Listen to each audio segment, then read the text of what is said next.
Sir ನಮಸ್ಕಾರ sir, Sunil ಗೋಲಾಜೆ sir. ಹೇಳಿಯಪ್ಪ. Sir ಇದು age relaxation ಬಗ್ಗೆ ಎಲ್ಲಿ ಕೊಟ್ಟಿಲ್ಲ ಸರ್, ಸರ್ಕಾರ ಕೊಟ್ಟರು ಸರ್.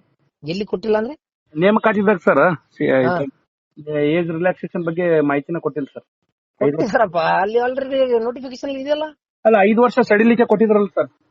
ಅರೆ 5 ವರ್ಷ ಸಡಿಲಿಕ್ಕೆ ನೀವು 2026 ಆರ್ಡರ್ ಓದಿದ್ರೆ ಹಾ ಸರ್. ಅದರಲ್ಲಿ ಆಯಾ ಇಲಾಖೆ ನೇಮಕಾತಿ ನಿಯಮಗಳಲ್ಲಿ ಇರುವಂತದ್ದು ಏನು ಏಜ್ ಲಿಮಿಟ್ ಇದೆಯಲ್ಲ, ಹಾ ಸರ್. ಅದಕ್ಕೆ ಇರುವಂತದ್ದು ಏಜ್ ರಿಲ್ಯಾಕ್ಸೇಷನ್ ಇತ್ತದು.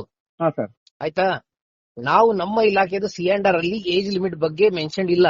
ಹಾ ಸರ್. ಅದಕ್ಕೆ ನಾವು ಡೈರೆಕ್ಟ್ ರಿಕ್ರೂಟ್ಮೆಂಟ್ ರೂಲ್ಸ್ ಅಲ್ಲಿ ಏನು ಏಜ್ ಇದೆಯಲ್ಲ ಹಾ ಸರ್. ಅದಕ್ಕೆ 5 ವರ್ಷದ ರಿಲ್ಯಾಕ್ಸೇಷನ್ ಕೊಟ್ಟಿದೀವಿ. ಇವಾಗ ಆಯ್ತಾ, ಇವಾಗ ನಮ್ಮ ಡೈರೆಕ್ಟ್ ರಿಕ್ರೂಟ್ಮೆಂಟ್ ರೂಲ್ಸ್ 1977 ರೂಲ್ಸ್ ಅಲ್ಲಿ ಏಜ್ ಲಿಮಿಟ್ ಬಗ್ಗೆ ಏಜ್ ಲಿಮಿಟ್ಸ್ ಮೆನ್ಷನ್ ಮಾಡಿರೋದು ಇದೆ. ಸೊ ಆ ಏಜ್ ಲಿಮಿಟ್ ಗೆ 5 ವರ್ಷ ರಿಲ್ಯಾಕ್ಸೇಷನ್ ಎಲ್ಲ ಕಡೆ ಕೊಟ್ಟಿವಿ. ಈಗ ಮೆನ್ಷನ್ ಮಾಡಿರೋದು ಅಷ್ಟೇ ಸರ್, ಮತ್ತೆ ಅದ್ರದ್ದು ಮತ್ತೆ 5 ವರ್ಷ ಪ್ಲಸ್ ಆಗುತ್ತೆ ಸರ್ ಅದಕ್ಕೆ. ಇಲ್ಲ ಇಲ್ಲ ಇಲ್ಲ, ಏಜ್ 1977 ಡೈರೆಕ್ಟ್ ರಿಕ್ರೂಟ್ಮೆಂಟ್ ರೂಲ್ಸ್ ಅಲ್ಲಿ ಏಜ್ ಜನರಲ್ ಕ್ಯಾಂಡಿಡೇಟ್ಸ್ ಗೆ 35, ಒಬಿಸಿ ಗೆ 38, SC/ST ಗೆ 40 ಇದೆ. ಅದರಲ್ಲಿ 5 ಆಡ್ ಮಾಡ್ಕೊಂಡು 40, 43, 45 ನಾವ್ ಇಟ್ಟಿವಿ ಈಗ. ಸರ್ ಇನ್ನ 5 ವರ್ಷ ಬೇಕಾಗಿತ್ತು ಸರ್, ಯಾಕಂದ್ರೆ ಎಲ್ಲ ಅದು ನಾವು 2026 ಆರ್ಡರ್ ಏನಿದೆಯಲ್ಲ ಅದರ ಪ್ರಕಾರ ಮಾಡಿರೋದು ಇದೆ. ಓಕೆ ಸರ್, ಪೋಸ್ಟ್ಗಳು ಕಡಿಮೆ ಆಗಿವೆ ಸರ್ ದೈಹಿಕ ಶಿಕ್ಷಕ.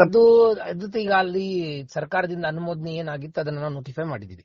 ಸರ್ ಇನ್ನೊಂದು ವಿಷಯ ಸರ್, ಹೇಳಿ ಸರ್. ಇದು ಡಿವಿಷನ್ ವೈಸ್ ಮಾಡೋದ್ ಬಿಟ್ಟು ಸರ್ ಜಿಲ್ಲಾವಾರು ಮಾಡಿದಾರಲ್ಲ ಸರ್ ಅದು. ಅದು ಡಿವಿಷನ್ ವೈಸ್ ಮಾಡಿರೋದು ಇದ್ರು ಸಹಿತ ಜಿಲ್ಲಾವಾರು PE ಗ್ರೇಡ್ 2 ಡಿಸ್ಟ್ರಿಕ್ಟ್ ವೈಸ್ ಮಾಡಿದೀವಿ. PE ಗ್ರೇಡ್ 1 ಡಿವಿಷನ್ ವೈಸ್ ಮಾಡಿದೀವಿ. Grade 1 division wise sir. Grade 1 division wise ಇದೆ, ಗ್ರೇಡ್ 2 ಡಿಸ್ಟ್ರಿಕ್ಟ್ ವೈಸ್ ಇದೆ. ಓಹೋ ಸರ್, ಹುದ್ದೆಗಳು ಏನಾದ್ರು ಮಾಡಿ ಜಾಸ್ತಿ ಮಾಡಿಸಿ ಸರ್ ರಿಕ್ವೆಸ್ಟ್. ಈಗ ಈ ಹಂತದಲ್ಲಿ ಅದು ಸಾಧ್ಯ ಇಲ್ಲ. ನೆಕ್ಸ್ಟ್ ಇಯರ್ ಮತ್ತೆ ಬರುತ್ತಿಲ್ಲ ರಿಕ್ರೂಟ್ಮೆಂಟ್. ಸರ್ ಎಲ್ಲಿ ಸರ್, ಇನ್ನು 10 ವರ್ಷ ಬೇಕು ಸರ್, ಸರ್ಕಾರ ಎಲ್ಲ ಬದಲಾಗಬೇಕು. ಇಲ್ಲ ಹಾಗೆ ಇಲ್ಲ, ಅದು ಸರ್ಕಾರದ ಯೋಚನೆ ಮಾಡ್ಕೊಂಡೆ ನಾವು ಪ್ರಸ್ತಾವನೆ 30,000 ಕಳಿಸಿದ್ದು. ಅದರಲ್ಲಿ ಹಂತವಾಗಿ ಮಾಡೋಣ ಅಂತ ಇದು ಮಾಡ್ಕೊಂಡು ಮಾಡಿದ್ದಾರೆ. ಓಕೆ ಸರ್, ಏನಾದ್ರು ಆಗುತ್ತಾ ಸರ್?